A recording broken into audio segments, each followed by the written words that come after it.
secara khusus perlu disampaikan bahwa tahun ini sebenarnya sudah ada buku yang sudah disiapkan juga, tapi mengalami distraksi tersendiri.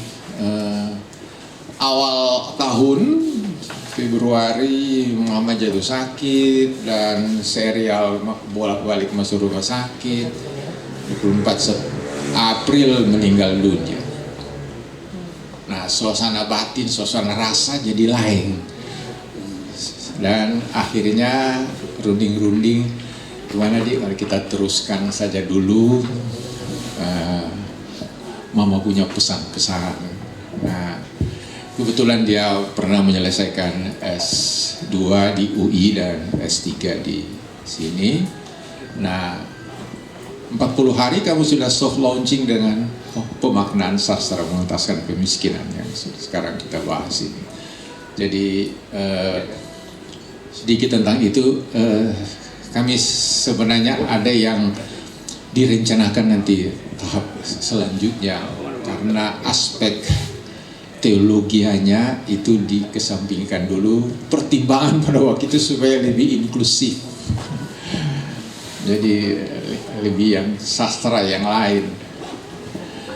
Nah, itu juga memorable bagi kami keluarga, apalagi itu promotornya adalah keponakannya sendiri, Pendeta Widi Ruru, dan salah satu juga Richard Siu, cuma katanya mau hadir, belum sempat. Dan dari antara 6 penguji, 2 di antaranya ada di sini. Nanti dia bahas, nanti saya kenalkan nanti ya. Dan itu menjadi kenangan indah juga bagi kami, khususnya keluarga yang kami ingin sampaikan juga kepada yang lain-lain. Dan dalam perjalanan bulan-bulan terakhir ini, kami ingat mama juga menulis tesis di UI. Dia magisternya di UI, di American Study. Dan itu ditulis tahun 82 itu. Saya ingat kok pada waktu itu saya lagi pendidikan militer di Bandung.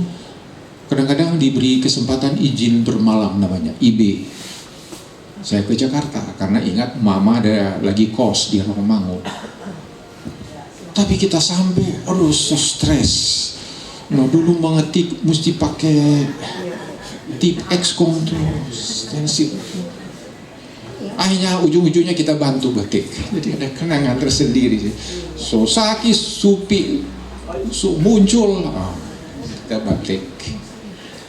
Tapi saya juga menjadi tertarik karena legasinya cukup kuat. Pembimbingnya itu Prof. Harsha Bachtiar,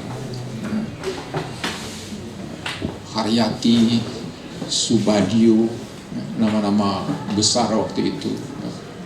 Bagus sekali pokoknya yang di UI itu, di sastra sana itu ilmu budaya, waktu itu pasti sastra kalau nggak salah. Nanti Pak. Dan setelah saya nyimak-nyimak secara garis besar karena bahasa Inggris, mengalami kesulitan saya dengan itu, tapi boleh menangkap esensinya bahwa ada nilai yang kira-kira bisa langgeng, abadi. Karena tesis itu ditulis tahun 82, 80 awal, jadi 40 tahun lalu, lebih bahkan, dengan mengambil cerita tahun 20-an. Nah, ya adalah nilai-nilai yang saya rasa cocok untuk kita angkat. Tapi saya ada kesulitan bahasa. Nah, kebetulan anak saya, Pasa, dia juga mengikuti jejak Oma. Dia juga American Study di UI. Kasih ke dia. Mar, nyendak gua bunyi kemarin, tahu di Oktober, Pak semua kelar.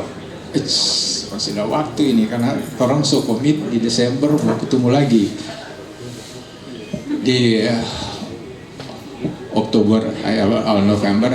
Saya sempat menyuntingnya dan akhirnya bisa jadi seperti ini. Jadi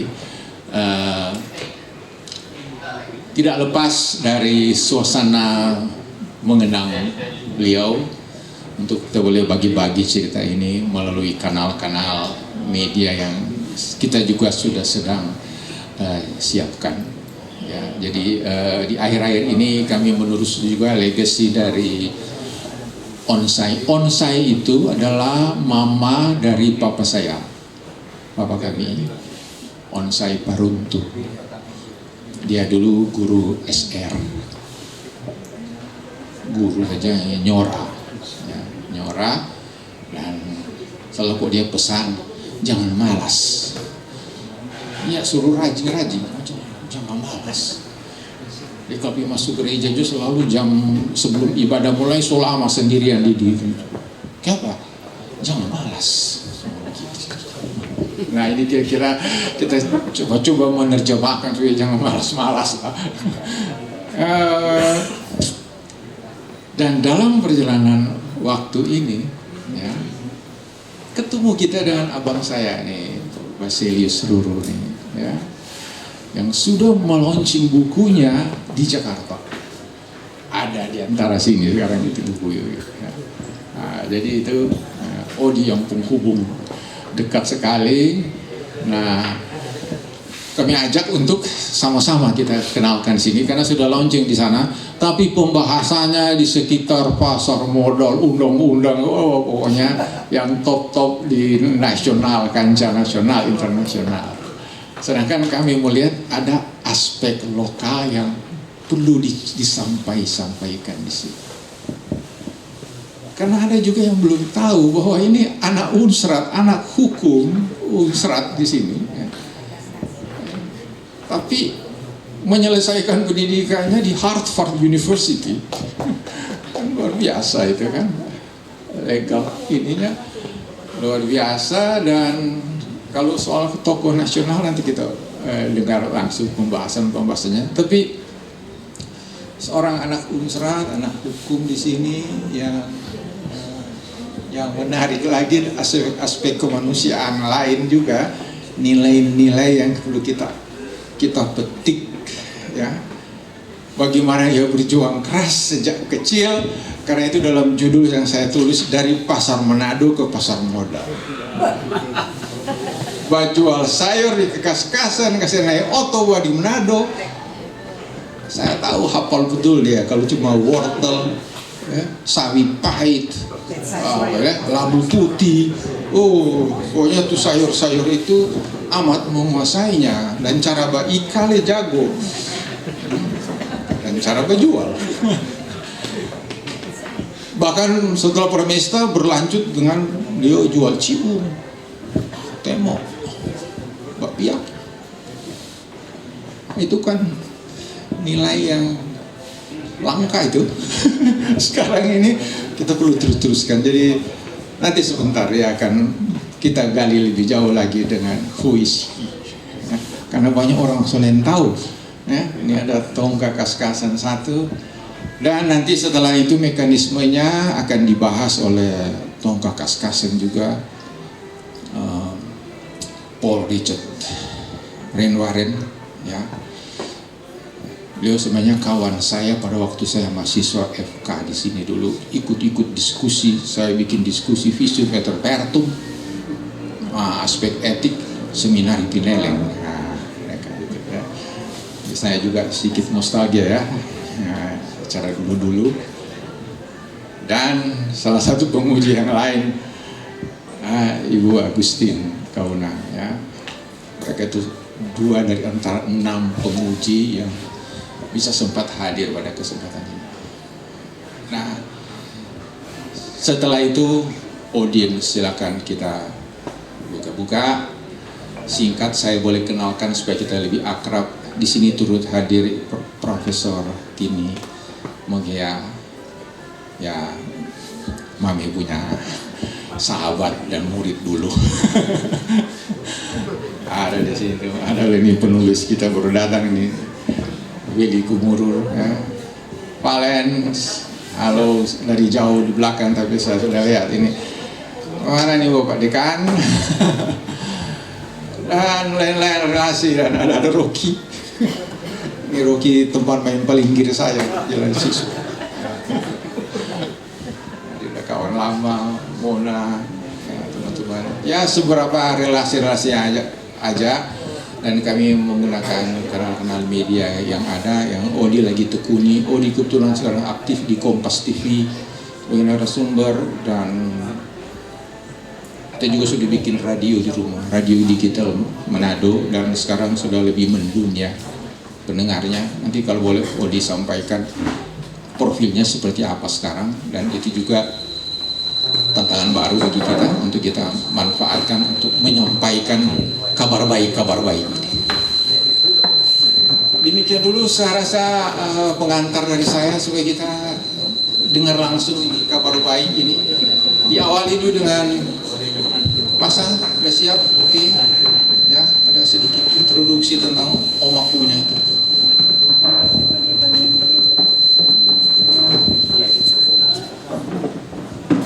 Terima kasih moderator. Mudah-mudahan sudah siap. Saya menyiapkan sedikit banyak. Ada yang bisa ditayangkan. Mohon izin memperkenalkan diri. Nama saya Pasah Kauna, cucu pertama dari Ibu Maria Helena Elizabeth Ruru, anak pertama dari ayah saya yang tadi bicara. Saya sehari-hari bertugas sebagai pamong budaya di Kementerian Pertahanan di Jakarta. Saya menangani kuratorial, permusiuman, dan sedikit kebudayaan. Secara latar belakang studi, saya merupakan reinkarnasi yang saya akan sebut ke depan Oma Lis. Saya mengambil sastra Inggris di Fakultas Sastra Unsra, dan saya juga mengambil kajian wilayah Amerika di fakultas yang sama yang Oma tempuh ketika Papa tadi bercerita sementara pendidikan sambil menengok Oma di tahun 1980. Kajian wilayah Amerika.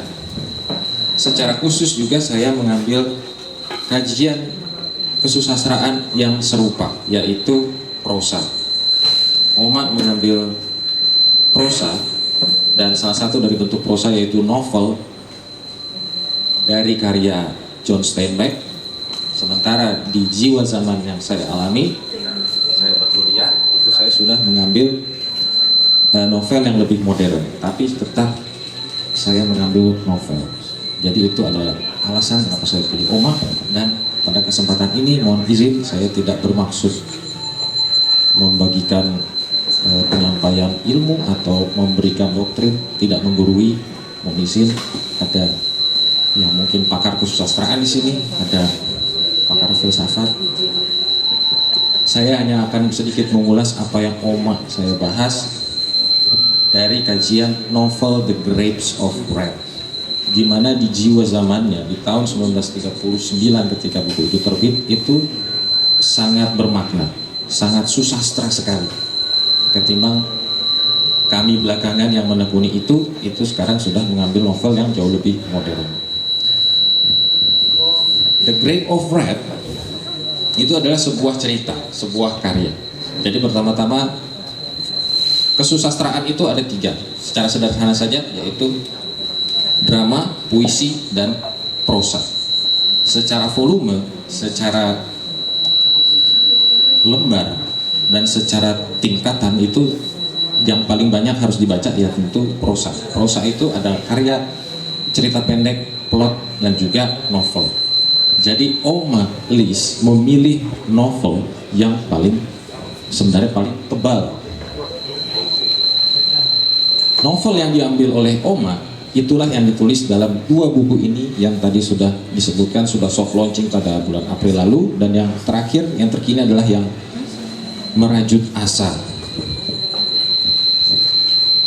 Tidak sedikit cerita yang akan saya utarakan dalam The Grapes of Wrath atau dalam apa yang Oma sampaikan, apa yang Oma teliti. Tapi Oma adalah seorang kritikus sastra, dan Oma itu sangat memandang kesusastraan sebagai perspektif realitas sosial, dan Oma itu sangat mengambil banyak relevansi religius di sana. Jadi dalam The Grapes of Wrath secara singkat itu adalah kalimat yang digunakan dalam himne ketika Perang Sipil Amerika terjadi. Himne Perang Sipil Amerika terjadi itu diambil dari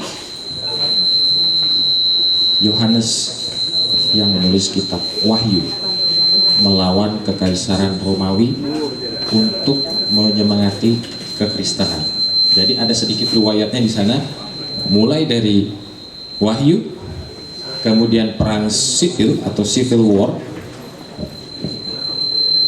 Civil war itu sebenarnya perang saudara, bukan diterjemahkan perang sipil. Ada terjadi perpecahan Uni dan Konfederasi pada saat itu. Disitulah pertama kali termaktub terminologi grape of wrath. Grape itu anggur, wrath itu murka Allah. Yang kemudian diambil oleh John Steinbeck pada tahun 1930 untuk merefleksikan poverty, kelaparan yang terjadi pada tahun 1930 di Amerika. Jadi ada 3 peristiwa yang membawa sebuah pesan yang sama, grape of wrath, yaitu perjuangan melawan penindasan, perjuangan melawan kelaparan, walaupun dalam berbagai konteks yang berbeda. Nah, itulah yang Oma Liss ambil dan Oma telaah itu secara kesusastraan dan relevansi religius.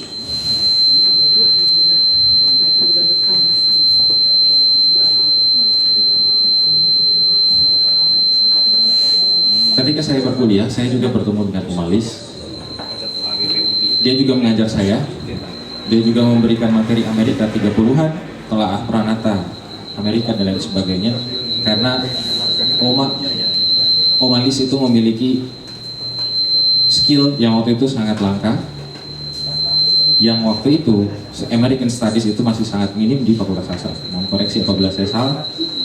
Saya mengambil studi Amerika itu juga persis mengambil kajian prosa. Yang berbeda sedikit dengan apa yang saya ambil ketika di studi Amerika adalah saya lebih ke eksistensialisme dan katolisisme.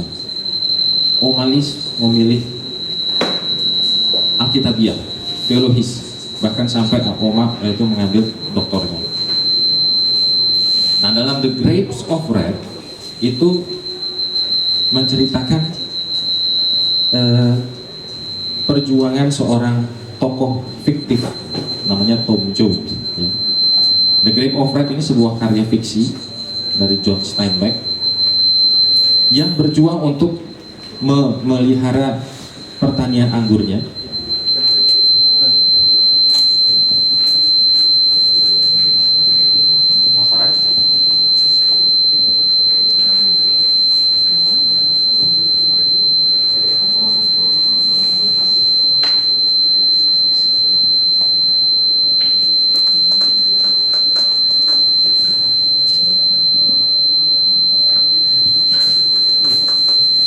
Tom Joad itu seorang tokoh protagonis di novel tersebut, itu merefleksikan perjuangan sosial di Amerika pada saat itu. Jadi berbeda dengan perang sipil, ini sedikit sejarah Amerika, itu adalah perjuangan melawan perbudakan, sehingga itu diakhiri dengan perbudakan dihapus pada tahun 1800. Kemudian 1930 itu terjadi krisis yang sangat besar, krisis yang menimbulkan depresiasi sosial yang sangat mendalam.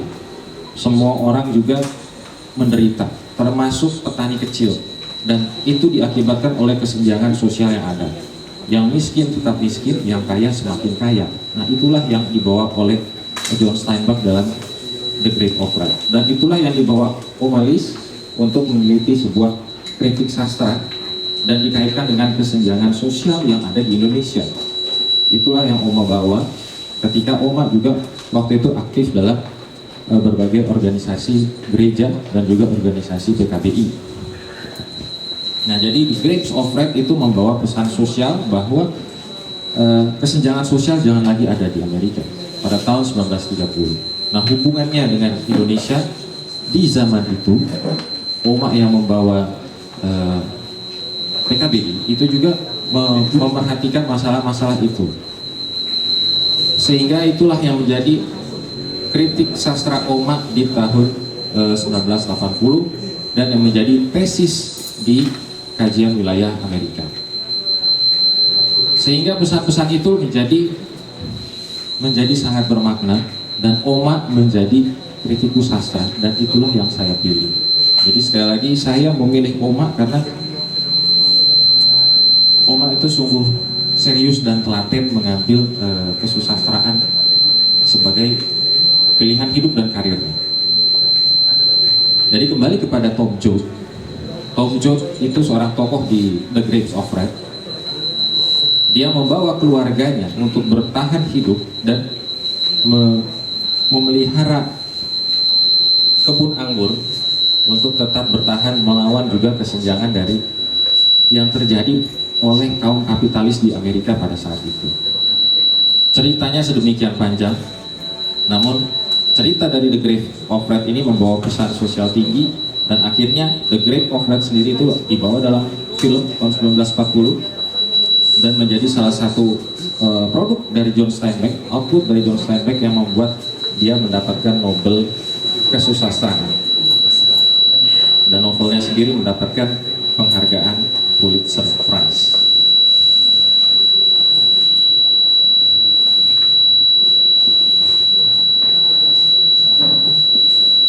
Sampai Oma mengabdikan dirinya di Unima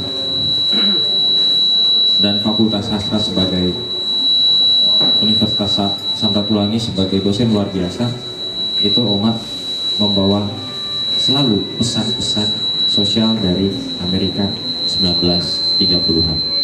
Kira-kira sekelumit itulah yang menjadi pesan dari buku ini. Karya literatur, kritik sastra akan seorang sastrawan, yang sastrawannya juga itu seorang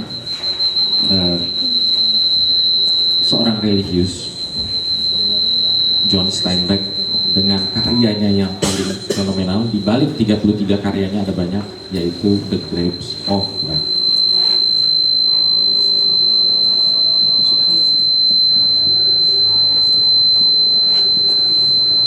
Kira-kira saya kembalikan dulu kepada moderator. Terima kasih. Ulang Bapak. Oke lah, demikian sekelumit. Mari kita lebih dalam lagi. Ya. Kita dengar lebih dalam lagi dari aspek lainnya. Saya persilakan saja langsung Ibu Agustin untuk menyampaikannya. Banyak buku karya Ibu Agustin sendiri yang pada kesempatan berikut boleh kita bahas itu sendiri ya. Pemerhati budaya wanita di bahasa ini.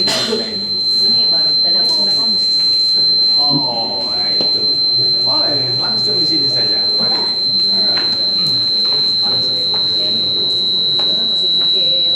Oh, silakan. Betul. Kalau boleh dibantu. Karena ingin pakai laptop mesti ditayangkan. Sudah ya. Nah, kesempatan menayangkan.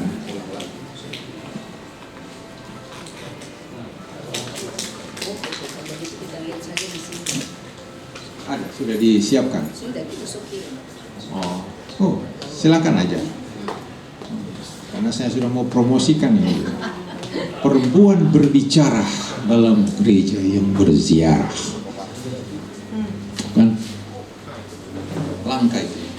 Tapi bagus dibahas oleh kaum lelaki ini.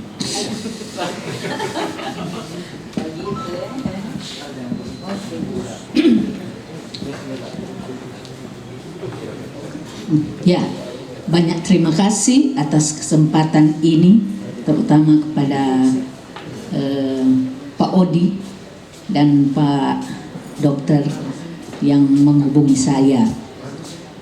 Selamat Hari Besar for semua. Tuhan Yesus memberkati. Nah, saya diberi waktu hanya 15 menit untuk ini. Nah, saya sudah menyiapkan tulisan ini atau tanggapan saya dalam tertulis, dan saya kira kita bisa mulai saja ya. Silakan dilanjutkan. Jadi pertama kita akan berdiskusi buku berkaitan dengan 4 buku ini. Buku pertama dan kedua adalah buku dari Profesor Dr. Maria Helena Elizabeth Ruru, Nyonya Kaunang. Ya. Dan buku pertama dan kedua ini ya, yang pemaknaan sastra mengentaskan kemiskinan dan melampaui asa karya sastra. Lalu buku yang kedua, buku yang sangat tebal. Aduh, kita lihat baca itu, bagaimana ya? Apalagi memang bidang yang jauh sekali dari kita pe bidang. Iya, dia itu mana Pak Basilius ada, Pak, luar biasa. Jadi 3 dekade perjalanan karir di BUMN dan di pokoknya berkaitan dengan keuangan lah dan dengan segala pemasaran dan sebagainya. Itu buku ketiga, ya maksudnya buku ketiga dari orang kedua. Lalu orang yang ketiga yang punya buku ini Sakarep Emi Yuhasari Ruru.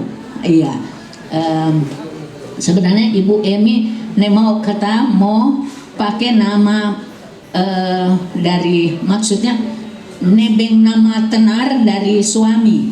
Tapi saya kira dengan adanya tetambah Ruru sangat jelas kan.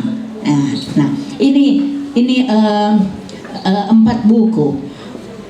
Nah, saya mulai dengan yang pertama untuk Ibu Profesor Dr.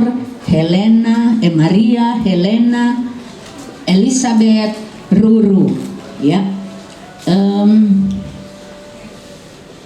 Jadi sumber utama karya tulis dari Ibu Maria, katakanlah saya panggil Ibu Maria atau Omalis, adalah sebuah novel yang berjudul yang sudah disampaikan oleh Saudara Pasha tadi, The Grapes of Wrath, karya dari John Ernst Steinbeck. Jadi ini salah ketik, ada pakai C padahal mestinya E, ada 2 E.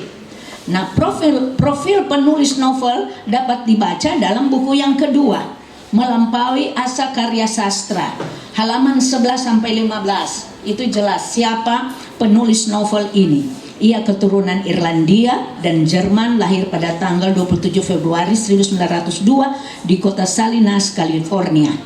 Ya, ini tuh penulis novel. Yang kedua, tentang novel ini diuraikan. Jadi tentang novel dari John Steinbeck ini diuraikan dalam bab 2 bagian 4, ya. Bab 2 dalam 4 bagian yang berjudul itu, yang saya kira sudah ada di sini dan yang punya buku tentu bisa melihatnya sehingga saya tidak perlu lagi baca.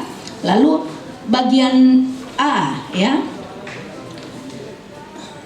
berjudul latar belakang dan pandangan penulis novel.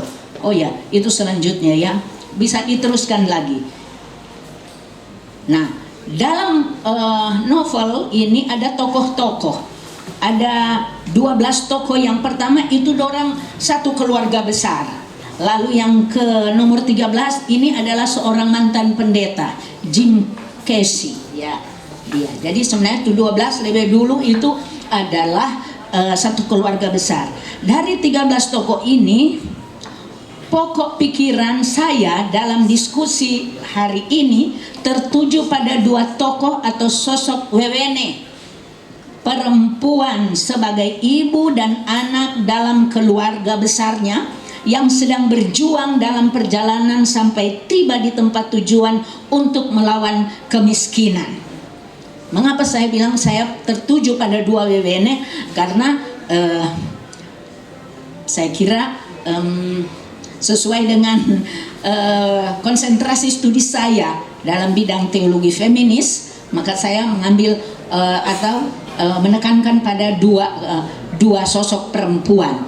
Dan saya kira hal-hal lain nanti ada pastor di sini akan menjelaskan itu. Terus lanjut. Dan tokoh yang tadi disebutkan tadi cuma tokoh yang laki-laki, Pak Jod. Dia mau baca Pak apa? Joat atau Jod? Jod, ya oke. Tokoh, jadi ini ada tokoh yang dua yang saya bilang tadi, dua webenen. Tokoh Majot muncul sebagai pusat keluarga, menggantikan Pak Jod yang semakin luntur dan tidak efektif lagi dalam memimpin keluarganya. Mak Jod mengambil alih kepemimpinan keluarga menghadapi berbagai gejolak besar. Cara menghadapi keadaan paling mengerikan dapat diatasinya dengan rahmat dan martabat. Pada saat genting, bahkan cucunya, anak dari putrinya Rose of Sharon yang lahir mati, Mak Jod berseru. Jadi melihat ada kematian, dia berseru, "Kita tidak akan mati. Maju terus tanpa pamrih." Seorang perempuan, istri, ibu, oma, pemberi semangat terus berjuang, pemberani menghadapi perjuangan yang penuh kengerian. Rose of Sharon yang ditinggalkan oleh suami saat ia hamil dan melahirkan anak dalam keadaan mati. Itu yang wewene yang kedua.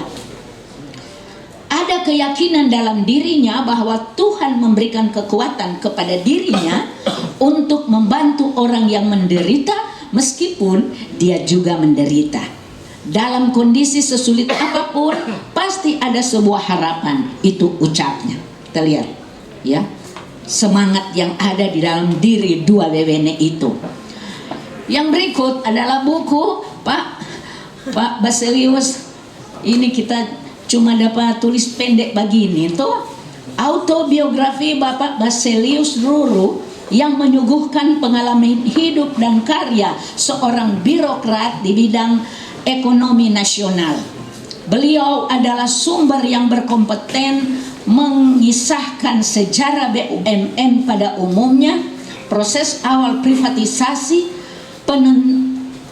pembentukan holding company, restrukturisasi, termasuk sistem pembinaan dan pengawasan yang bersifat dualisme antara Departemen Keuangan dan Departemen Teknis. Ya, saya pakai tanda kutip karena itu kita ada kutip dari apa yang ada tertulis itu. Karena itu lihat catatan dalam cover belakang buku. Pegangan hidup Pak Baselius dalam berkarir adalah ajaran sang profesornya, yaitu Profesor Detlef Frederick Vogt di Harvard Law School, yaitu the root of all evils is conflict of interest. Ya, akar dari semua kejahatan adanya konflik kepentingan, dan ini terbukti dalam perjalanan karir Pak Baselius yang merasakan betul bagaimana konflik of interest benar-benar dapat menghambat tujuan baik. Ia pun mengutip ayat Alkitab dari Matius 6 ayat 24, tak seorang pun dapat mengabdi kepada dua tuan, karena jika demikian ia akan membenci yang seorang dan mengasihi yang lain, atau ia akan setia kepada yang seorang dan tidak mengindahkan yang lain. Lanjut. Ini buku dari Ibu Emi, Sakarekmu, Emi Yuha Sari Ruru. Ini kesaksian dari teman-temannya tentang dia. Emi, dosen di Fakultas Hukum UI dan peneliti proyek basis, menulis dalam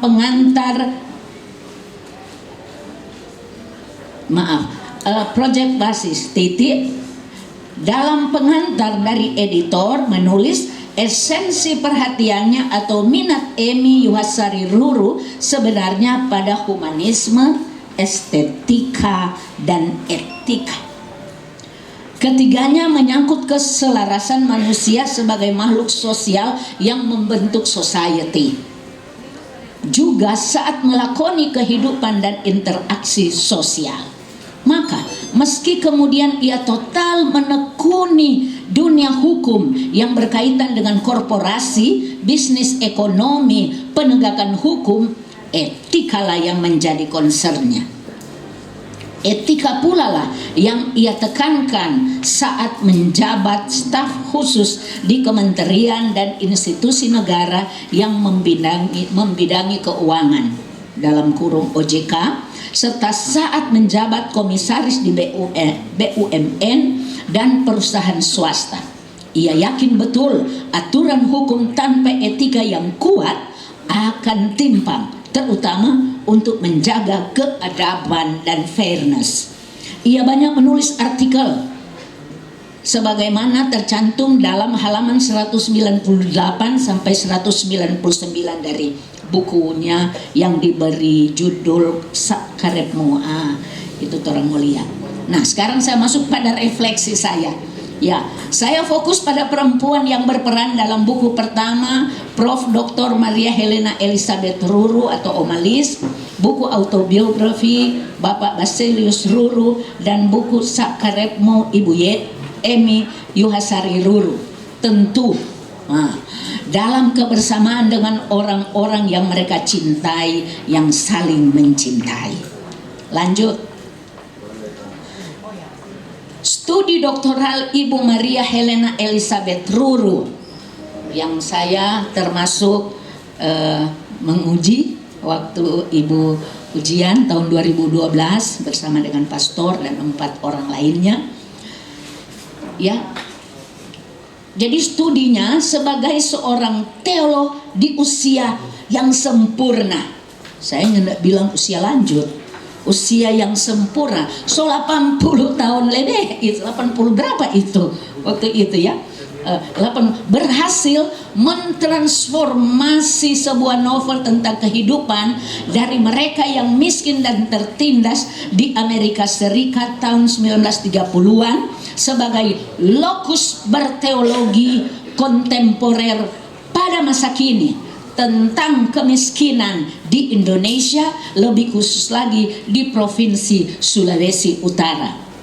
Pengalaman imannya, pengalaman hidupnya, hasil baca Alkitabnya selama hidupnya telah mendasari perhatian dan analisis serta refleksi kritisnya yang tertuang dalam bab 5, implikasi the grapes of wrath, dan bab 6, kesimpulan.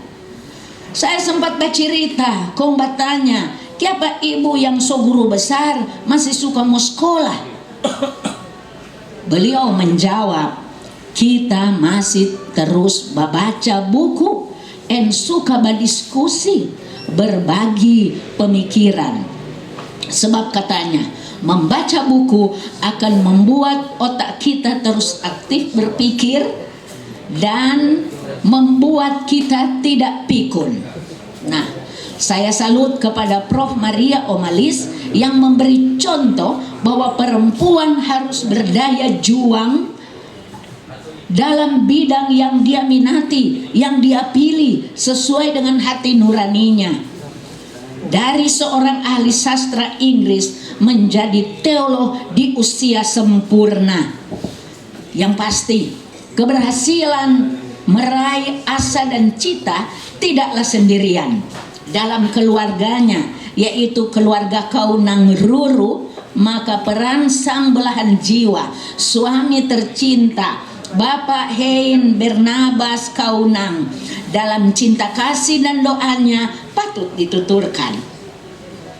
Sang belahan jiwa adalah pendukung spesial dan yang terutama. Anak-anak pun berhasil meraih asa dan cita mereka masing-masing.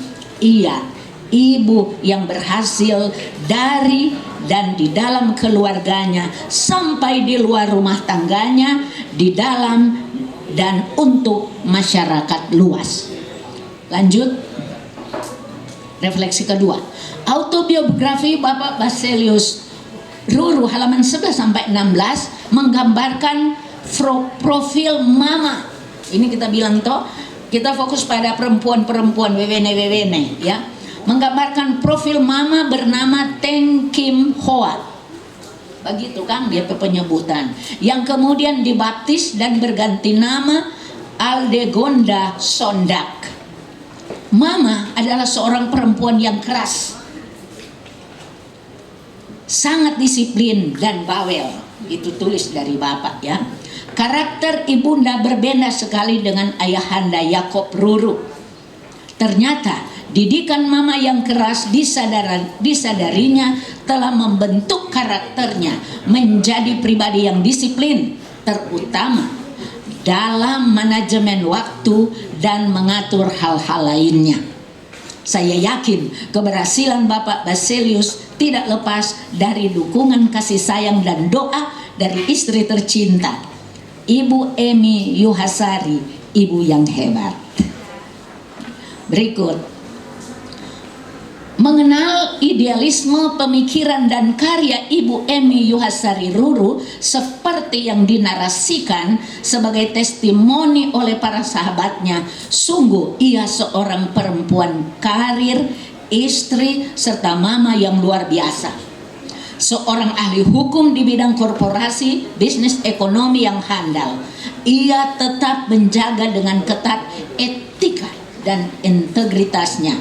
Bahkan ia ingin menunjukkan eksistensi dan kapabilitasnya tanpa dikaitkan, itu yang tadi saya bilang pertama, tanpa dikaitkan dengan nama suaminya.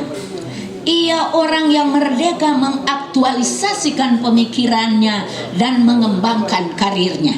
Ini saya kutip dari pengantar editor dalam buku itu.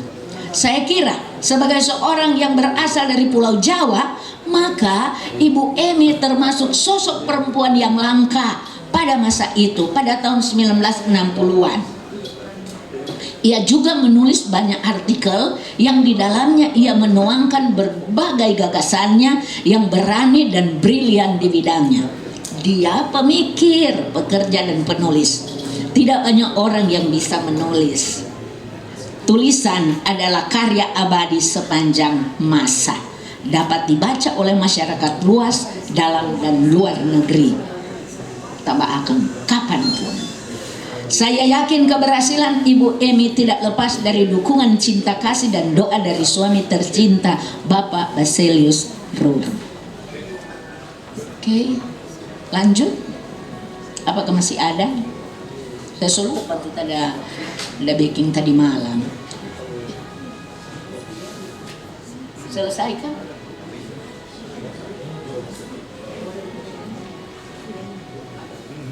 Halo. Oh ya. Keempat. Boleh kasih. Oke. Pada zaman perempuan dianggap tidak punya kemampuan. Oh ya, bukan ini. Ini nomor 5 tadi 4 ya, balik 4. 5.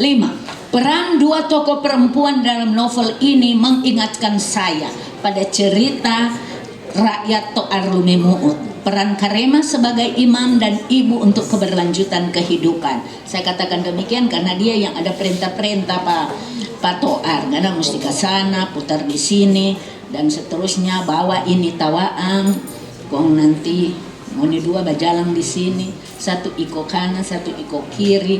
Kalau baku dapa, kong sonyak sama panjang, berarti ngono dua boleh kawin. Begitu untuk Toar dan Lumimuut. Jadi itu maksud saya, peran Karema sebagai imam dan ibu untuk keberlanjutan kehidupan. Sedangkan peran Lumimuut sebagai istri Toar yang berjuang bersama melanjutkan keturunan. Dan menurut cerita rakyat itu, setorang ini DP keturunan. Iya. Lalu, apa artinya bagi kaum perempuan masa kini dalam menghadapi kesulitan-kesulitan hidup? Saya ingat ibu-ibu tibo-tibo di pasar tradisional Tomohon.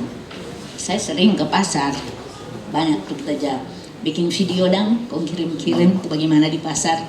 Mereka menjual hasil kebunnya sendiri ataupun membeli dari sesama ibu-ibu untuk dijual kembali. Mereka pagi-pagi sekali sudah ada di pasar untuk berjualan. Mereka pejuang ekonomi keluarga yang serba terbatas, tetapi mereka kuat bersemangat untuk menghidupi keluarganya. Sudah kan? Selesai ya. Sampai di sini Jo. Sebenarnya ada satu hal bicara kekas-kasan. Luar biasa kan, dari dua orang ini tuh kekas-kasan muncul. Kita tuh bukan orang kekas-kasan, maksud orang kekas-kasan. Tinggal di kekas-kasan sejak tahun 89. Jadi kita juga ikut bangga. Luar biasa ini orang kekas-kasan. Terima kasih.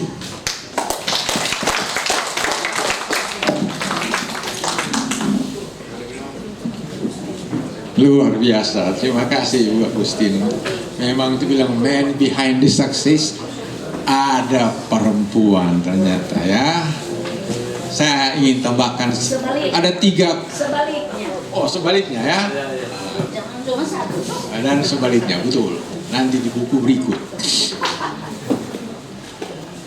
Sebelum kita lanjutkan, tadi diingatkan ada 3 quotes dari Mama yang suka dia sampaikan mana-mana. Pertama adalah ageless body. Dia terjemahkan di mana harus berolahraga terus, tampil charming. Mama bagaya. Kemudian yang kedua, tireless mind. Jadi belajar terus, mau baca terus, baca koran gitu. Di akhir itu ada pikun-pikun pun mesti langganan kita biar cuma nadu pos. Baca terus. Dan never ending love. 3. Oke, Pak Richard Renwaren, silakan lanjut. Sebelum kita ke seluruh audiens ini. Nah, selamat siang semua. Kita memang diminta untuk coba bedah buku, dibilang bedah buku. Lalu sebenarnya Pak Odi minta supaya bikin akan ini slides untuk di PowerPoint. Tapi terus terang sampai tadi malam itu dua buku yang terakhir dari Basilius Ruru dan Emi Iwasari itu baru selesai kita baca sampai terakhir, lalu terus terang tanya nak tidur lantaran ini tebak pertanyaannya mau bedah buku atau mau coba melanjutkan tentang apa yang 4 buku ini mempengaruhi saya. Itu yang muncul begini, on becoming a man atau on becoming a human, atau mau pakai filsafat di sini Sito Timo itu. Nah ini jadi menarik lantaran ini kita mau pakai judul The Pilgrimage of Ruru. Artinya peziarah si Ruru. Kenapa? Nah, peziarah si Ruru dalam proses hidupnya. Kalau mau mulai baca di Asara de Tua Puuna yang dulu sekali 1870 kalau Pak, jadi ini tahu tuh itu di ini. Ada tentang bagaimana ini grup-grup di Minahasa mulai terbentuk. Nah, Tombulu itu mulai dari Beyesu. Itu di sana. Salah satu grup itu dari Ruru. Dari Ruru itu, dari Kinilo Tua, ini Ruru Tua, dia berjalan itu sampai di Desa Kali, itu terakhir. Nah, di situ lantaran panas sekali penduduk, dorong bakalai-bakalai banyak terus. Habis itu dari sana grup Ruru ini pergi sampai di Ares, sehingga dapat kenal Ruru Ares itu. Baru kemudian dia balik lagi itu berjalan ini, jadi ada jejak Ruru sampai di Manado. Terus habis itu dia berjalan balik ke Kinilo, kemudian dia membentuk Kakaskasen. Nah itu sebenarnya Ruru Kakaskasen. Ini kita bawakan waktu Prof. Ruru perayaan 50 tahun atau waktu dia luncurkan DP buku. Nah menarik lantaran lihat ini kita cukup kenal berapa Ruru. Termasuk mulai dengan Ruru paling tua itu DP Dutu. Baru kemudian sudah disebut itu Willy Ruru. Waktu Willy Ruru juga punya pengembaraan yang unik. Lantaran apa? Dia doktornya di Jerman, dia ambil tentang ini kelompok tua-tua di Perjanjian Lama. Itu semua tahu, itu yang dari UKIT itu tahu, lantaran itu disertasinya yang baru diterjemahkan lalu kemudian diluncurkan. Dia lihat perjalanan dari kelompok tua-tua ini di Perjanjian Lama sampai terakhir baru tunjuk referensi di sini. Baru kemudian saya kenal lain Ruru lagi, ada Freddy Ruru, kemudian yang bagian ini yang juga pengembara di bagian ini wartawan Kompas. Itu baru kemudian ada Adrian Ruru di polisi, baru ada ini Koba Ede juga di bagian yang mengembara di bagian untuk energi terbarukan di sini itu. Terus lalu saya mulai ketemu ini, mulai dengan ini Ibu Liz Ruru. Ini ketemunya di kampus UKID. Diketemunya di kampus UKID, dia datang mau bercerita bahwa Prof. Eli masih ada. Itu di sana, dia mau terus untuk ini cari S3 di sana, teologi. Lalu dia cerita tentang ini John Steinbeck. Kita bingung. Ini kenapa kok ini dari sastra ini mau kasih masuk sampai teologi? Ya bisa, itu untuk narasi ada itu. Baru kemudian dia mulai bilang ini untuk pengentasan kemiskinan, ini penting sekali, dan justru ini yang dia kembangkan. Dan itu menarik. Nah, cerita tentang Grapes of Wrath itu Anda sudah dengar tadi ini resumenya. Baru kemudian saya mulai kaget. Ini waktu, nah saya nak perlu mau beda buku DP isi buku ini. Tapi lihat ini, dari ini yang kedua baru terdapat minggu berapa hari lalu melampaui asa karya sastra.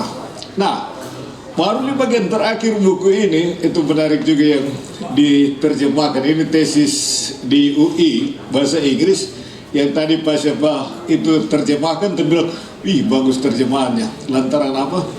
Ada untuk bagian bahasa Inggris di sastra itu yang tidak diterjemahkan karena memang susah untuk diterjemahkan untuk permainan bahasa.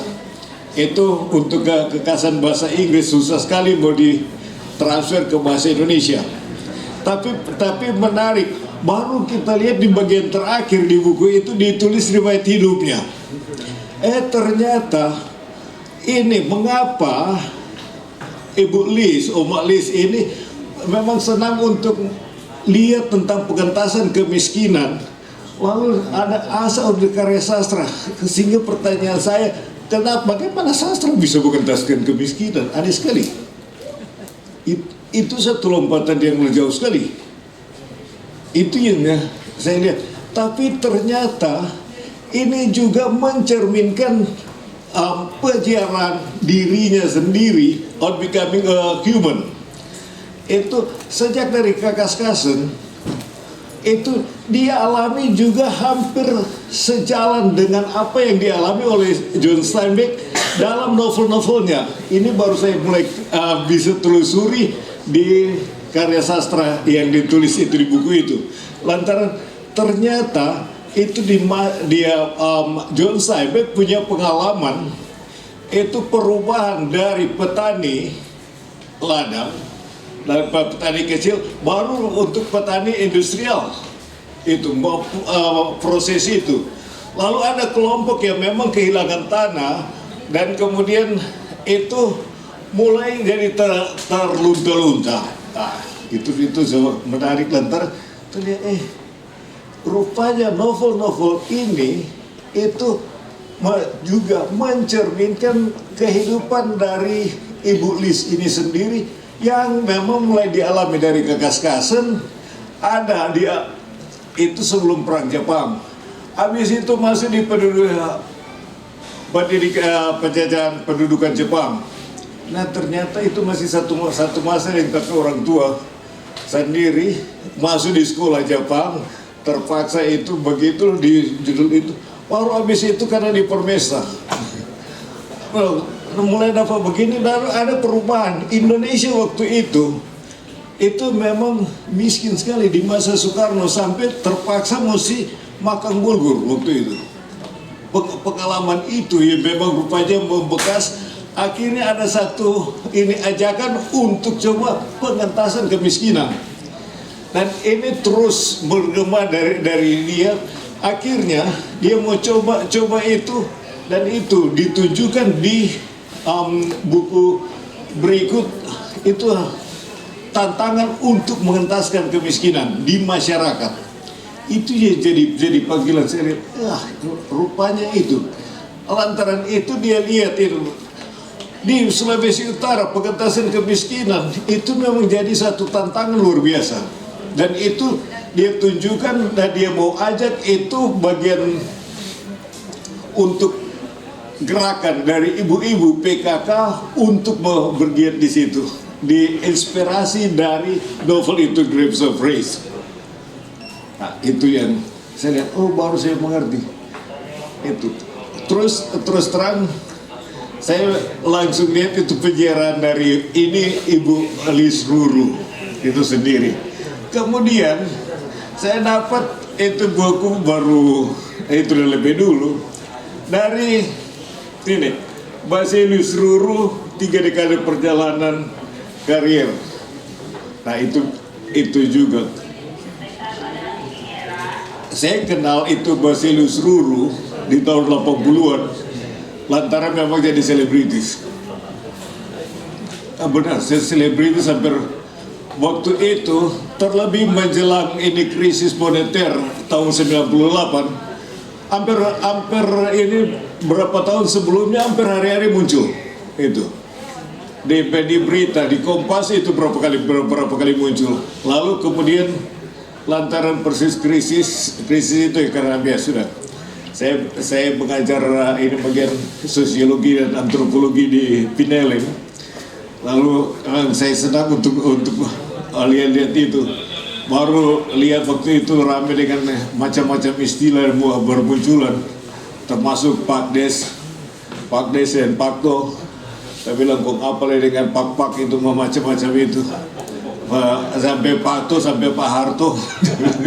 Terus langsung begitu, sehingga lihat ini lalu memang krisis itu sehingga menantang begitu. Nah, itu Basilius Ruru, terus terang tak kaget waktu itu sudah mulai tahu orang Kekaskasan. Cuma tidak tahu bagaimana sejarahnya sampai ini Kekaskasan ini tak muncul sampai di Jakarta. Baru baca DP riwayat ini di buku itu. Lalu terus terang, nah buku ini memang cukup berat lantaran mesti tahu perkembangan itu krisis keuangan, dan memang mesti tahu dunia ini moneter. Sehingga saya mulai lihat, ya ini rupanya orang yang jadi jiwa dari perkembangan atau motor dari perkembangan ini jasa keuangan di Indonesia, kelihatannya di situ. Lalu menariknya itu luar biasanya begini, masing-masing bagian itu dia tahu sejarahnya dan tahu tuntunannya, biar dia belajar hukum. Tapi hukum ada hubungan dengan keuangan.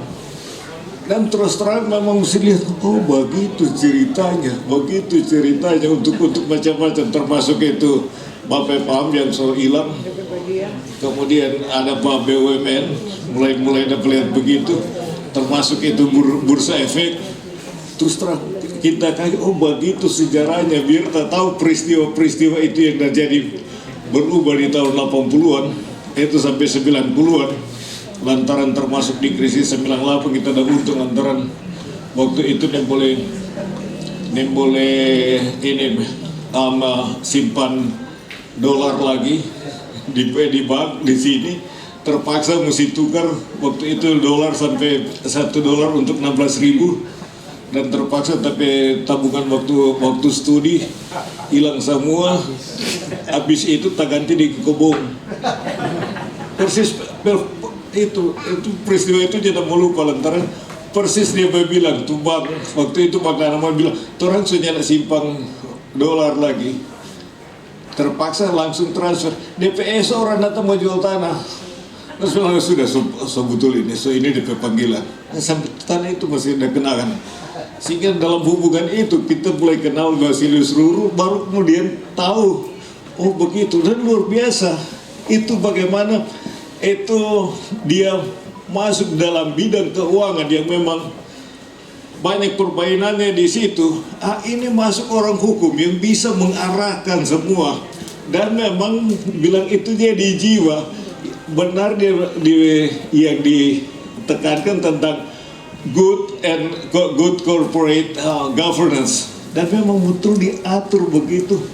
Dan itu luar biasa. Memang kita bilang mau birokrat dan penama itu atau teknokrat, tapi kita lebih lihat itu bagaimana jiwanya yang bisa mengatur itu, menata. Ada petualangan di dunia keuangan yang memang bisa menentukan, kemudian bisa mengarahkan itu, dan itu luar biasa dilihat dari sejarah hidupnya, petualangan hidupnya. Nah, sehingga ini so beda sekali dengan ini Ruru di awal yang mencari-cari tanah, sekarang ini mencari lahan di daerah keuangan, di bidang keuangan. Dan kemudian buku yang lain yang Sakaremo, terus terang waktu buat Sakaremo ya, kita udah bingung-bingung. Ternyata dia bilang jawabannya sebenarnya apa? Dia bilang bahasa logat Surabaya, bilang, terserah aneh. Dia bilang begitu. Nah, entah di pengantar dibilang tentang judul buku ini, bilang karena itu ucapan yang sering diungkapkan. Tapi kemudian kita mulai tanya-tanya, kalau dia pakai Sakaremo, nah apa ini? Terserah mau baca atau nyanda. Tapi pendekatannya lain sekali, ya terserah Anda tuh mau baca atau nyanda. Nah, tapi justru kemudian mulai cari lantaran ini cerita pengalaman dari orang-orang, bukan penulis sendiri. Beda dengan yang ini Basileus Ruru, itu yang sendiri tulis, dan memang terus langsung lihat orang yang di bidangnya tulis itu, jadi jelas